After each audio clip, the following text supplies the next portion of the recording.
Hi hello അസ്സലാമു അലൈക്കും. Welcome back to your channel. പുതിയൊരു വീഡിയോയിലേക്ക് എല്ലാ കൂട്ടുകാർക്കും സ്വാഗതം. അപ്പോൾ ഇന്നത്തെ വീഡിയോ പെട്ടെന്ന് ഉണ്ടാക്കാൻ പറ്റിയിട്ടുള്ളൊരു ബിരിയാണീൻ്റെ റെസിപ്പിയാണ് കേട്ടോ കാണിക്കുന്നത്. നമ്മൾ സാധാരണ ഉള്ളി വഴറ്റിയിട്ടല്ലേ ബിരിയാണി ഉണ്ടാക്കുക, നമ്മൾ ഉള്ളിയൊക്കെ ഫ്രൈ ചെയ്തിട്ടാണ് കേട്ടോ ബിരിയാണി ഉണ്ടാക്കുന്നത്. അപ്പോൾ ഞാൻ ഒരു 4 കപ്പ് അരിയാണ് ബിരിയാണി ഉണ്ടാക്കാൻ വേണ്ടിയിട്ട് എടുത്തിട്ടുള്ളത്. അപ്പോൾ അതിലേക്ക് ഇപ്പോൾ സവാളൻ്റെ കണക്ക് പറയുകയാണെങ്കിൽ ഒരു 5 സവാള എടുത്തിട്ടുണ്ട് കേട്ടോ. അപ്പോൾ അതൊന്ന് തൊലി കളഞ്ഞെടുക്കേണ്ട ആദ്യം. അപ്പോൾ ഇന്ന് റെഡ് അലർട്ട് അല്ലേ, അപ്പോൾ സ്കൂളൊന്നും ഇല്ലല്ലോ. അപ്പോൾ നമ്മൾ ഐഫക്കുട്ടി അന്ന് ബിരിയാണി ഉണ്ടാക്കി തരുമോയെന്നൊക്കെ ചോദിച്ചിട്ടേ, അപ്പോൾ തൈരില്ലേനും അതേപോലെ മല്ലിച്ചപ്പും പുതിനൻ്റെ ഇലയൊന്നും ഇല്ലേനും. അപ്പോൾ ഐഫക്കുട്ടീനെ കടയൊക്കെ പറഞ്ഞയച്ചേനിട്ട് അപ്പോൾ അതൊക്കെ വാങ്ങി വന്നിട്ടുണ്ട്. അപ്പോൾ സാധനത്തിന് പറഞ്ഞയച്ചാൽ ഈരെടുത്ത പേങ്കൂലി എന്ന് പറയുന്നിട്ടില്ലേ, അതേപോലെയാണ് കേട്ടോ. എന്തേലും കയ്യിൽ വേണം ചില്ലറ. അപ്പോൾ ബിസ്ക്കറ്റ് വാങ്ങിയിട്ടുണ്ട്, എന്നാലും പൈസ ചില്ലറ ഓൾ എടുക്കും കേട്ടോ. വലിയ നോട്ട് എനിക്ക് തരും, ചെറിയ ചില്ലറ എന്തെങ്കിലുമൊക്കെ ഉണ്ടെങ്കിൽ ഞാൻ എടുക്കട്ടെ ചോദിക്കും. അതുകൊണ്ട് പിന്നെ പാത്തക്കും, പിന്നെ എപ്പോഴേലൊക്കെ പീടിക്ക് പോകുമ്പോൾ മിഠായി അങ്ങാനാണെന്നും പറഞ്ഞിട്ട് കേട്ടോ. അപ്പോൾ ഒപ്പിച്ചാൾ നാട്ടിലുണ്ടാകുമ്പോൾ പിന്നെ എന്നും മിഠായിയൊക്കെ കിട്ടും. ഒരു പണിയൊക്കെ കഴിഞ്ഞ് വരുമ്പോൾ പുറത്ത് പോയൊക്കെ വരുമ്പോൾ മിഠായിയോ എന്തെങ്കിലുമൊക്കെ ആയിട്ട് അവർക്ക് ഉണ്ടാവും ഒരു പൊതി. എനിക്ക് ആദ്യം ഒന്നും ശീലല്ലേനി കേട്ടോ. അപ്പോൾ ഞാനും അങ്ങനെ എന്തെങ്കിലുമൊക്കെ പുറത്ത് പോയി വരുമ്പോൾ എന്തെങ്കിലുമൊക്കെ അവർക്ക് കൊണ്ടുവന്ന് കൊടുക്കലുണ്ട്. അപ്പോൾ നമുക്ക് ബിരിയാണി ഉണ്ടാക്കട്ടെ ഇനി. അപ്പോൾ സവാള തൊലിയൊക്കെ കളഞ്ഞ് കഴുകി സ്ലൈസർമ വെച്ചിട്ടൊന്ന് സ്ലൈസ് ചെയ്തെടുത്തിട്ടുണ്ട്. ഇനി നമ്മൾ പുതിയ ബിരിയാണി പോട്ടുണ്ടല്ലോ, നമുക്ക് ഇപ്രാവശ്യം ഇതിൻ്റെ മുന്നേ കഴിഞ്ഞ മാസത്തെ ഇൻഡസ് വാലിയിൽ നമുക്ക് റിവ്യൂ ചെയ്യാൻ വേണ്ടിയിട്ട് കിട്ടിയിട്ടുള്ള ഒരു ബിരിയാണി പോട്ടാണ് കേട്ടോ. ഇതിലാണ് നമ്മൾ ബിരിയാണി ഉണ്ടാക്കുന്നത്. ഇത് 4 ലിറ്ററിൻ്റെ ഒരു പോട്ടാണ് കേട്ടോ. അപ്പോൾ ഞാനിത് അടുപ്പത്ത് വെച്ചിട്ടുണ്ട്. അതിലേക്ക് കുറച്ച് വെളിച്ചെണ്ണയാണ് ആദ്യം ഒഴിച്ചു കൊടുത്തത്. പിന്നെ നമുക്ക് കുറച്ച് നെയ്യും കൂടെ ഇട്ട് കൊടുക്കാം. അപ്പോൾ ആദ്യം സവാള ഒന്ന് ഫ്രൈ ചെയ്തെടുക്കുകയാണ് ചെയ്യുന്നത്. ഈ ബിരിയാണീൻ്റെ മസാല എനിക്ക് നന്നായിട്ട് ഇഷ്ടപ്പെട്ടു കേട്ടോ, എനിക്കാണെങ്കിലും കുട്ടികൾക്കാണെങ്കിലും ഒക്കെ. അപ്പോൾ നിങ്ങളായിട്ട് ഷെയർ ചെയ്യാമെന്ന് വിചാരിച്ചതാണ്. അപ്പോൾ സവാള നമുക്ക് ഇതിലിട്ടിട്ടൊന്ന് ഫ്രൈ ചെയ്തെടുക്കുക. അപ്പോൾ ഞാൻ കണ്ടമാനം വെളിച്ചെണ്ണ അങ്ങോട്ട് ഒഴിച്ചു കൊടുത്തിട്ടില്ല കേട്ടോ, കുറച്ചേ ഒഴിച്ചിട്ടുള്ളൂ. അതേപോലെ ഒരു സ്പൂണ്, വലിയൊരു സ്പൂണ് നെയ്യ് ഒഴിച്ചു കൊടുത്തിട്ടുണ്ടായിക്ക്. അപ്പോൾ 2 പ്രാവശ്യമാക്കിയിട്ടിട്ടാണ് സവാള ഫ്രൈ ചെയ്തെടുക്കുന്നത്. ഇതിൽ കുറച്ചൊരു പണിയുള്ളത് ഈ ഒരു സവാള ഫ്രൈ ചെയ്യാൻ മാത്രമേ ഉള്ളൂ കേട്ടോ. അപ്പോൾ ഒന്നായിട്ട് ഇട്ട് കൊടുത്താൽ എളുപ്പം ഫ്രൈ ആയി വരില്ല. അപ്പോൾ ഞാൻ പകുതി ആദ്യം ചേർത്ത് കൊടുത്തു, ബാക്കി പിന്നെ നമുക്ക് ഇത് ഫ്രൈ ചെയ്ത് കോരിയിട്ട് പിന്നെ ബാക്കിയുള്ളത് ഫ്രൈ ചെയ്തെടുക്കാമെന്ന് വിചാരിച്ചിട്ടോ. അപ്പോൾ ഫസ്റ്റ് നമ്മൾ ഇട്ട് കൊടുത്തതായിട്ടുണ്ട്. നല്ലോണം കളർ മാറണ്ട, കറുത്ത കളർ ആവണ്ട കേട്ടോ, പാകത്തിന് മൂത്ത് കിട്ടിയാൽ മതി. അപ്പോൾ അത് ഞാൻ കോരി മാറ്റി പിന്നെ ബാക്കിയുള്ളതും കൂടെ അതിൽ ഇട്ടിട്ട് അതും ഫ്രൈ ചെയ്തെടുത്തിട്ടുണ്ട്. പിന്നെ ചിക്കനൊക്കെ ഞാൻ കഴുകി വെച്ചിട്ടുണ്ട്. അപ്പോൾ അതിൻ്റെ വെള്ളമൊക്കെ ചോർന്നിട്ടുണ്ട് കേട്ടോ. അപ്പോൾ അത് ഞാനൊരു പാത്രത്തേക്ക് ഇട്ട് കൊടുത്തിട്ടുണ്ട്. ഇതിപ്പോൾ ഏകദേശം 1 കിലോ ചിക്കൻ ഉണ്ടാവും കേട്ടോ ഇത്. അപ്പോൾ ഇനി നമുക്കിതിലേക്ക് 1 സ്പൂണ് കാശ്മീരി മുളക് പൊടി ചേർത്ത് കൊടുക്കാം. പിന്നെ അതേപോലെ തന്നെ മഞ്ഞൾപ്പൊടി ചേർക്കുക. മഞ്ഞൾപ്പൊടി കളർ കുറവാണ്, അതുകൊണ്ട് ഞാനൊരു 3/4 സ്പൂണൊക്കെ എടുത്തുക്കണം കേട്ടോ. പിന്നെ കുരുമുളക് പൊടി ഇട്ട് കൊടുത്തു. അതേപോലെ തന്നെ ബിരിയാണി മസാല ഇട്ട് കൊടുത്തിട്ടുണ്ട്. അതേപോലെ തന്നെ ഇഞ്ചി, വെളുത്തുള്ളി, പച്ചമുളക് ചതച്ചതും കൂടെ ചേർത്തിട്ടുണ്ട്. പച്ചമുളക് ഒരു 8 പച്ചമുളക് എടുത്തിട്ടുണ്ടായിന് കേട്ടോ. പിന്നെ ഇഞ്ചി വെളുത്തുള്ളിയൊക്കെ കുറേശ്ശെ എടുത്താൽ മതി, അതൊക്കെ നമുക്ക് അറിയാമല്ലോ. പിന്നെ ഉപ്പും ചേർത്ത് കൊടുത്തിട്ടുണ്ട്. ഇനി നമ്മളിപ്പോൾ ഫ്രൈ ചെയ്ത് വെച്ച ആ ഒരു സവാള ഉണ്ടല്ലോ, അത് കൈ വെച്ചിട്ട് നല്ലോണം ഇതേപോലെ ഒന്ന് ഞരടി കൊടുക്കുക. അപ്പോൾ ഒന്ന് ചെറുതായിട്ട് പൊടിഞ്ഞു കിട്ടും. എന്നിട്ട് നമുക്കിതിലേക്ക് ചേർത്ത് കൊടുക്കാം കേട്ടോ. ഈ സവാള ഫ്രൈ ചെയ്ത് ചേർക്കണതാണ് കേട്ടോ ഈ ഒരു മസാലിൻ്റെ ടേസ്റ്റ് കൂടുതൽ കിട്ടുന്ന സംഭവം. അല്ലാത്തൊക്കെ സാധാരണ നമ്മൾ ചേർക്കണ പോലെ തന്നെയാണ്. സവാള ഫ്രൈ ചെയ്ത് ചേർക്കുമ്പോൾ ഇനിയിപ്പോൾ ചിക്കൻ കറിക്കാണെങ്കിലും അങ്ങനെ തന്നെ കേട്ടോ, നല്ല ടേസ്റ്റാണ്. അപ്പോൾ അത് ഞാൻ പൊടിച്ചിട്ട് കൈ കൊണ്ടൊന്ന് ഞരടിയിട്ടേക്ക് ഇട്ട് കൊടുത്തിട്ടുണ്ട്. ഇനി നമുക്കിതിലേക്ക് നാരങ്ങ നീരും ചേർക്കണം, തൈരും ചേർക്കണം. അപ്പോൾ ഞാൻ ഒരു അരമുറി ചെറുനാരങ്ങൻ്റെ നീര് ഇതിലേക്ക് പിഴിഞ്ഞു കൊടുക്കുന്നുണ്ട്. ഇനി തൈരും ചേർത്ത് കൊടുക്കട്ടോ. തൈര് നമ്മളെ പുളിക്കനുസരിച്ചിട്ട് ചേർക്കാം. ഞാനൊരു 1/2 കപ്പ് തൈര് എടുത്തിട്ടുണ്ട്, പുളി കുറവുള്ള തൈരാണ്. അപ്പോൾ തൈരും ചേർത്ത് കൊടുത്തു. പിന്നെ എരിവിന് നമ്മൾ കാശ്മീരി മുളക് പൊടി ചേർത്ത് കൊടുത്തു. അത് മസാലയ്ക്ക് ഒരു കളർ കിട്ടാൻ വേണ്ടിയിട്ടാണ് കേട്ടോ. പച്ചമുളകിൻ്റെ എരിവാണ് കൂടുതൽ മസാലയ്ക്ക് ടേസ്റ്റ് കിട്ടും. അപ്പോൾ കഴിയുന്നതും പച്ചമുളകിൻ്റെ എരിവ് മാത്രം ഇതാക്കാൻ നോക്കുക, മുളക് പൊടി ചേർക്കേണ്ട ആവശ്യമില്ല. പിന്നെ കൈ വെച്ചിട്ട് അതേപോലെ നല്ലോണം കുഴച്ചെടുത്തിട്ടുണ്ട്. പിന്നെ റെസ്റ്റ് ചെയ്യാൻ വെക്കണമെങ്കിൽ ഒരു 10-15 മിനിറ്റേലും വെക്കുകയാണെങ്കിൽ നല്ലതാട്ടോ. എനിക്കിപ്പോൾ റെസ്റ്റ് ചെയ്യാനൊന്നും ടൈം കിട്ടിയിട്ടില്ല, ഞാൻ അപ്പം തന്നെ അത് ഉണ്ടാക്കുകയാണ് കേട്ടോ ചെയ്യുന്നത്. അപ്പോൾ നമ്മളിവിടെ സവാള ഫ്രൈ ചെയ്തെടുത്ത ആ ഒരു നെയ്യിൻ്റെയും വെളിച്ചെണ്ണൻ്റെയൊക്കെ ആ ഒരു ഇതുണ്ടല്ലോ നമ്മളെ പോട്ടിൽ, അപ്പോൾ അതിക്ക് ഈ ഒരു ചിക്കൻ ഇട്ട് കൊടുത്തു.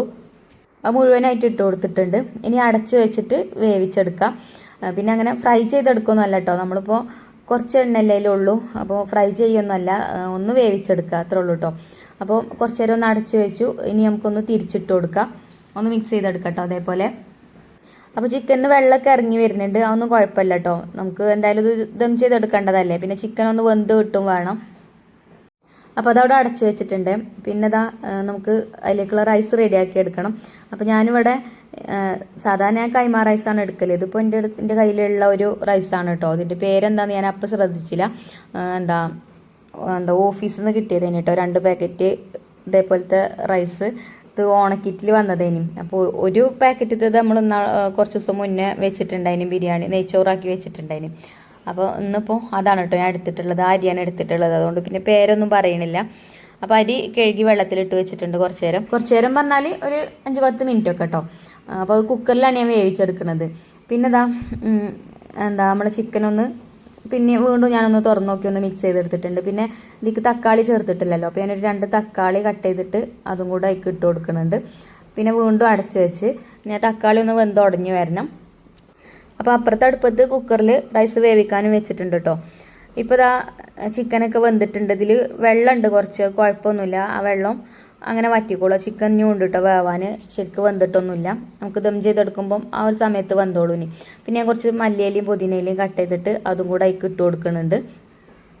ഇനി ഒരു മസാലയ്ക്ക് അണ്ടിപ്പരിപ്പ് ഒരു 5-6 അണ്ടിപ്പരിപ്പ് വെള്ളത്തിലിട്ടിട്ട് അതൊന്ന് അരച്ചിട്ട് ഇതിലേക്ക് ചേർക്കുകയാണെങ്കിൽ മസാലയ്ക്ക് ഒന്നും കൂടെ ഒരു തിക്നെസ്സും കിട്ടും, അതേപോലെ തന്നെ നല്ലൊരു ടേസ്റ്റും കിട്ടും കേട്ടോ. അപ്പോൾ എൻ്റെ അടുത്ത് അണ്ടിപ്പരിപ്പ് ഇല്ലാത്തതുകൊണ്ട് ഞാനത് ചേർത്തിട്ടില്ല. അപ്പോൾ നിങ്ങൾക്ക് വേണമെങ്കിൽ ചേർക്കാം. അങ്ങനെ ഫ്ലെയിമൊക്കെ ഓഫാക്കി കൊടുത്തു. പിന്നെ ഞാൻ അടുപ്പത്തുനിന്ന് വാങ്ങി വെച്ചിട്ടുണ്ട് കേട്ടോ. ഇനി ഇതിങ്ങനെ നമ്മൾ അടച്ചു വെച്ച് കുറച്ച് കഴിഞ്ഞിട്ട് തുറന്ന് നോക്കുമ്പോൾ ഇതിൽ നമ്മൾ ചേർത്ത എണ്ണ ഉണ്ടല്ലോ, വെളിച്ചെണ്ണയും നെയ്യൊക്കെ ഉണ്ടല്ലോ, പിന്നെ സവാള ഫ്രൈ ചെയ്തെടുത്തപ്പോൾ അതിങ്ങനെ തെളിഞ്ഞ് വന്നിട്ടുണ്ട് കേട്ടോ. അപ്പോൾ അത് ഞാനിതൊന്ന് എടുക്കുന്നുണ്ട്. ഇത് നമുക്ക് റൈസ് വേവിക്കുമ്പം അതിൽ ചേർക്കാനാട്ടോ. ബിരിയാണി ദം ചെയ്തെടുക്കുമല്ലോ, ദം ചെയ്തെടുക്കുമ്പോൾ ഇങ്ങനെ ലെയറായിട്ട് ചേർത്ത് കൊടുക്കാൻ വേണ്ടിയിട്ടാണ് കേട്ടോ.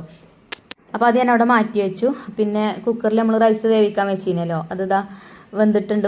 ഒറ്റ വിസിൽ മതി കേട്ടോ. ആ ഒരു വിസിൽ അടിച്ചതിന് ശേഷം കുറച്ച് നേരം അതിലൊന്ന് വെച്ച് പിന്നെ അതിൻ്റെ ഒരു ബാക്കിയുള്ള പ്രഷർ കളഞ്ഞിട്ട് ഞാനിതാ ഒരു പാത്രത്തേക്ക് ഇട്ട് കൊടുത്തിട്ടുണ്ട് റൈസ്. ഇതിക്ക് ഒന്നും ചേർത്തിട്ടില്ല, ഏലക്കായ, കറാമ്പൂ, പട്ട അങ്ങനെയുള്ള ഐറ്റംസ് ഒക്കെ ചേർത്ത് ഒരു സ്പൂൺ നെയ്യും ചേർത്തിട്ട് അങ്ങനെയായിട്ട് വേവിച്ചെടുത്തതാണ് കേട്ടോ.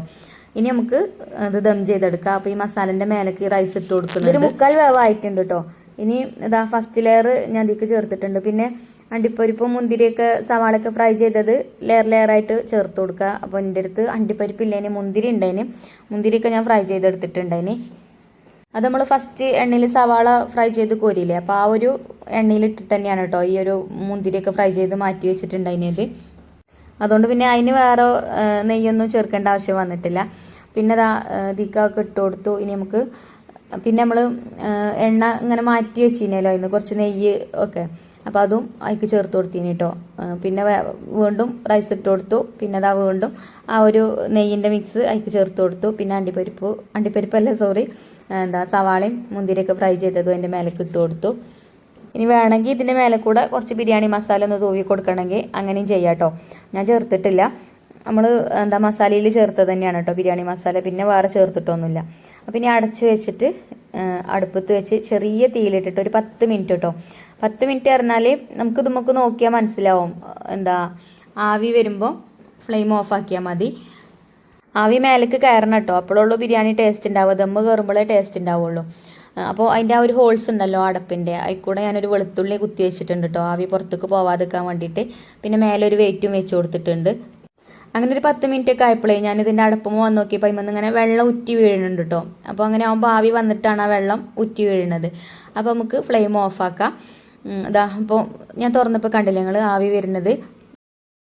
അങ്ങനെ ഫ്ലെയിമൊക്കെ ഓഫാക്കി കൊടുത്തു. അപ്പോൾ നമ്മളെ ബിരിയാണി ഇവിടെ റെഡി ആയിട്ടുണ്ട്. ഇനി നമുക്ക് ഇപ്പോൾ ഈ ചൂടോട് കൂടിയിട്ട് തന്നെ വിളമ്പാം കേട്ടോ. അപ്പോൾ ഈസി അല്ലേ ഈ ഒരു ബിരിയാണി ഉണ്ടാക്കാൻ, വലിയ പണിയൊന്നുമില്ല, എളുപ്പത്തിൽ ഉണ്ടാക്കാൻ പറ്റും. പെട്ടെന്ന് തന്നെ ഒരു ഗസ്റ്റൊക്കെ വരികയാണെങ്കിൽ നമുക്ക് ഈ ഒരു രീതിയിൽ ഉണ്ടാക്കട്ടോ ബിരിയാണി. പിന്നെ ഞാനിപ്പോൾ വിറകടുപ്പിലാണ് അധികം ബിരിയാണിയൊക്കെ ഉണ്ടാക്കൽ. ഇപ്പോൾ നമ്മൾ വിറകടുപ്പ് കത്തിക്കൽ തന്നെ അല്ലല്ലോ, ഇപ്പോൾ ഗ്യാസുമ്മ തന്നെയാണ് കേട്ടോ ഉണ്ടാക്കൽ. അപ്പോൾ ഇതേപോലെ ഇങ്ങനത്തെ ഒരു ബിരിയാണി പോട്ട് കയ്യിലുണ്ടെങ്കിൽ സുഖമാണ്. ചെറിയൊരു ഫാമിലിക്കൊക്കെ ആണെങ്കിൽ 1 കിലോ ഇതിൽ കൊള്ളു കേട്ടോ ബിരിയാണി. 1 കിലോ റൈസും 1 കിലോ ചിക്കനും ഒക്കെ എടുക്കുകയാണെങ്കിൽ പാകമാണ് ഈ ഒരു പോട്ടിൽ. അപ്പോൾ ഈ ഒരു ബിരിയാണി പോട്ടിൻ്റെ ലിങ്ക് വേണമെങ്കിൽ ഞാൻ കമൻറ്റ് ബോക്സിൽ പിൻ ചെയ്ത് വെക്കാം. അപ്പോൾ നിങ്ങൾക്ക് ആർക്കെങ്കിലും ആവശ്യമുണ്ടെങ്കിൽ നിങ്ങൾ വാങ്ങിക്കുകയാണെങ്കിൽ റസീന എന്നുള്ള നമ്മളെ കൂപ്പൺ കോഡ് യൂസ് ചെയ്തിട്ട് വാങ്ങിക്കുകയാണെങ്കിൽ നിങ്ങൾക്ക് 12% ഡിസ്കൗണ്ട് കിട്ടും കേട്ടോ. അപ്പോൾ ചില കൂട്ടുകാരൊക്കെ നമ്മളെ കൂപ്പൺ കോഡ് യൂസ് ചെയ്തിട്ട് വാങ്ങിച്ചിട്ടുണ്ട് കേട്ടോ ഈ ബിരിയാണി പോട്ട്.